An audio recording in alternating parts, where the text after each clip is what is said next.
প্যাঁচাটা দেখুন সুন্দরভাবে। এটা হচ্ছে বিষ্ণুপুরের সেই বিখ্যাত কামান। নমস্কার বন্ধুরা, আমি আশিস সিনহা। এই মুহূর্তে বিষ্ণুপুর রেলওয়ে স্টেশনে উপস্থিত হয়েছি। আজ আমি আপনাদের টেরাকোটা শহর নামে পরিচিত যে শহরটা, সেই শহরটা ঘুরে দেখা, যেখানে টেরাকোটার আদলে তৈরি সমস্ত মন্দির, রাজবাড়ি, শিল্পকলা, যেটা মল্ল রাজার আমলে তৈরি। চলুন তাহলে আজ বিষ্ণুপুর শহরে শেষ পর্যন্ত তাহলে অনেক তথ্য জানতে। চলুন তাহলে যাওয়া যাক। আমরা এখন একটা অটোতে, তাহলে রাজমন্ত্রী গিয়ে কথা হচ্ছে। নমস্কার বন্ধুরা, আমি এই মুহূর্তে বিষ্ণুপুরের রাসমঞ্চে উপস্থিত হয়েছি। এই দেখুন বিষ্ণুপুরের রাসমঞ্চ, যেটা হচ্ছে বিষ্ণুপুরের প্রাণকেন্দ্র। আর এটা মল্ল রাজার আমলে তৈরি, 400 বছর পূর্বে এটা মল্ল রাজা তৈরি করেছিলেন। এখনও এখানে বিভিন্ন চিত্র খোদাই করে রেখেছিল, সেগুলো রয়ে গেছে ধ্বংসাবশেষ হিসেবে। তত ভালোভাবে বোঝা যাচ্ছে না, কিন্তু কিছু কিছু দেখা যাচ্ছে। আর এটা হচ্ছে সেই বিখ্যাত রাসমঞ্চ, যেখানে 400 বছর আগে হাজার হাজার লোক জড়ো হতো, পুজো করতো। চলুন এখান থেকে, চলো আসো একবার ঘুরিয়ে দিই, হয়ে যাবে। আর আশেপাশটায় গাছপালা খুব সুন্দরভাবে করে রেখেছে, মেনটেন করে রেখেছে। আর এটা দেখতে আসতে হলে 25 টাকার টিকিট লাগবে, যেটা আমরা 25 টাকা করে টিকিট কেটে এখানে ঢুকেছি।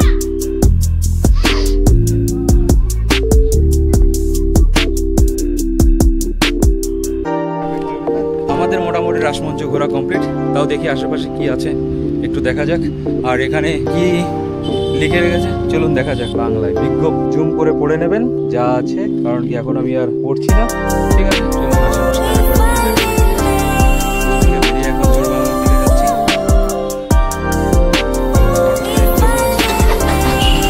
আর আশেপাশের পরিবেশটা ঠিক এরকম।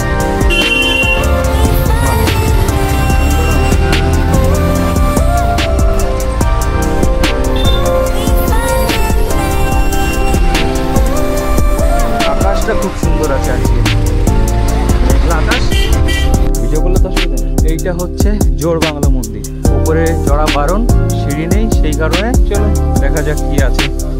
আর এর কারুকার্য, এইটা হচ্ছে জোড় বাংলা মন্দির।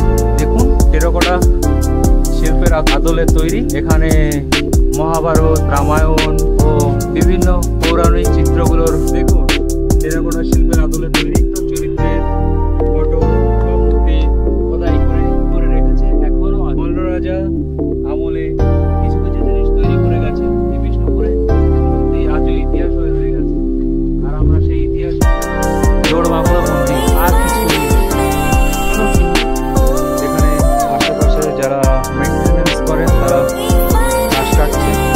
আর এখানে সুন্দরভাবে নামেই এখানে 3টে বাংলো নিয়ে আপনাদের দেখে কেমন লাগলো কমেন্টের মাধ্যমে জানাবেন।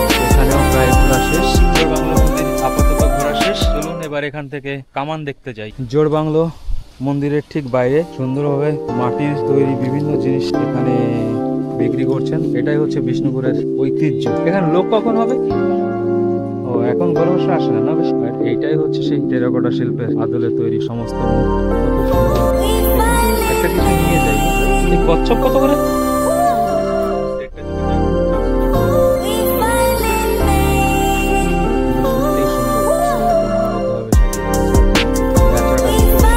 এটা হচ্ছে শ্রী শ্রী মৃন্ময়ী মাতার মন্দির। আমরা এই মন্দিরের ভেতরে খুব সুন্দর, বট গাছটা অসম্ভব ভালো। এই যে বট গাছ, এই এরিয়াতে মল্ল রাজার সময়ের দরবার বসতো এই বট গাছের নিচেই। মৃন্ময়ী মাতা মন্দির এখানে আছে প্রায় 1200 বছর আগে এই মন্দিরটা স্থাপিত হয়। আর ইনি হচ্ছেন শেষ মল্ল রাজা, নাম শেষ মল্লাধিপতি রাজা শ্রী শ্রী কালীপদ সিংহ ঠাকুর। সত্যি বিষ্ণুপুরের জন্য মল্ল রাজা অনেক কিছুই করে রেখে গেছেন। মল্ল রাজার অবদানটা অনস্বীকার্য, যেটা দেখে মনে হয়। এই বট গাছটার নিচে রাজার নিত্যদিনের দরবার বসতো। আর এই স্থানীয় লোকের কথায় এই বট গাছের বয়স আনুমানিক 1300 বছর। এখনো বট গাছটা কত সুন্দরভাবে রয়ে গেছে। আর সাথে মায়ের মূর্তিটা আছে, কিন্তু আমি দেখাতে পারলাম না, কারণ কি এখানে বারণ করা আছে। মন্দির বা মায়ের মূর্তির ছবি তোলা যাবে না, ঠিক আছে, সে কারণে আমি জায়গাটা আমরা এখন থেকে বেরোবো।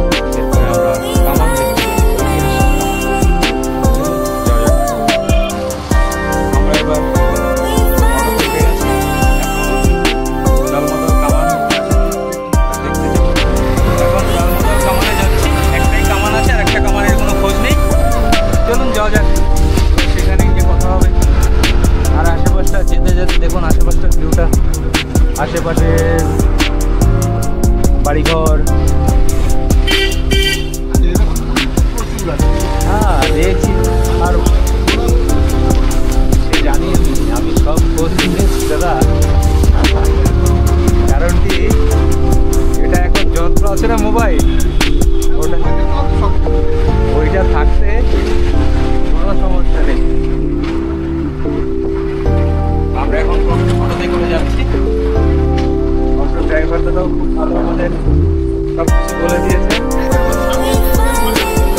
ভিতরে ফেলে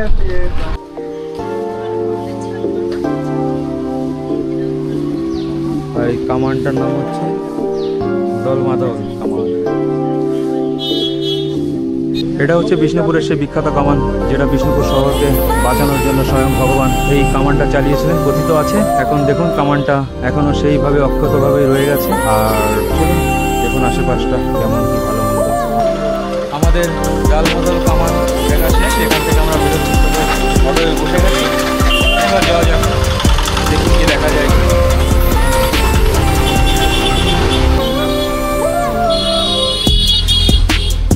রাস্তার পাশে বিভিন্ন ধরনের দোকানপাট, সাব ডিভিশন অফিস।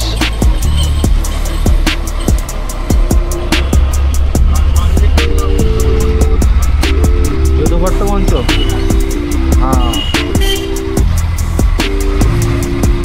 বাদিকে আর একটা মঞ্চ আছে, যদুভট্ট মঞ্চ। সুন্দর বিল্ডিংটা তো খুবই ভালো। চলুন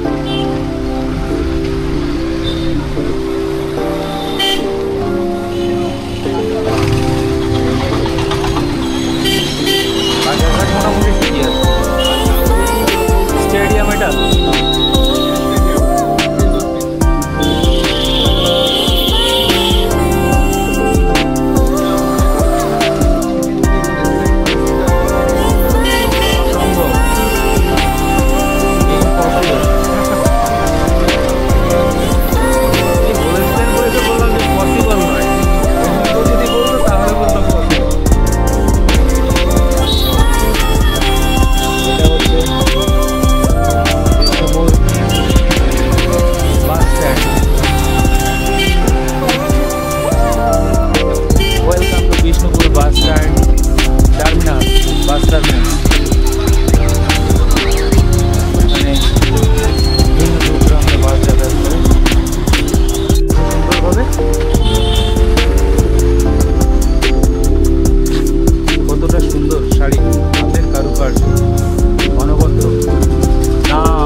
ঠিক আছে।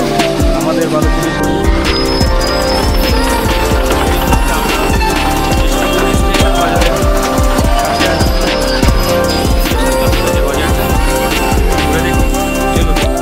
বাজার তেমন কিছু বড় নেই, ছোটোখাটো বাজার।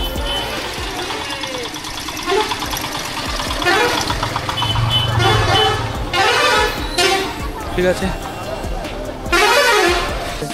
কত করে? তুমি কি ডোসা খাবে? তাহলে একটা ডোসা একটা ইডলি দিয়ে দিন।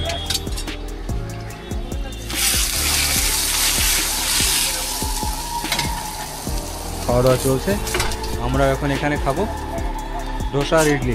ঠিক আছে, ইডলিগুলো এত বড়। আমাদের খাওয়া দাওয়া শেষ, এখন আমরা স্টেশনের দিকে যাচ্ছি। চলুন তাহলে স্টেশনে গিয়ে কথা হচ্ছে।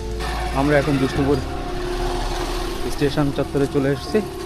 এই যে সামনে বিষ্ণুপুর স্টেশন, আর আশেপাশটা ঠিক এরকম আছে, পুরো ফাঁকা ফাঁকা। দেখুন, আমি আমার ভিডিওটা এখানেই শেষ করছি। যদি আমার ভিডিওটা আপনাদের ভালো লেগে থাকে তাহলে অবশ্যই লাইক, কমেন্ট, শেয়ার করবেন, আর চ্যানেলটা সাবস্ক্রাইব করবেন যাতে এই ধরনের ভিডিও দেখতে যদি চান, আর বেল আইকনটা প্রেস করে দেবেন, তাহলে আমার ভিডিও আপলোড করার সাথে সাথে যাতে আপনারা নোটিফিকেশন পান আর দেখতে পারেন। চলুন টাটা, বাই, ভালো থাকবেন, সুস্থ থাকবেন।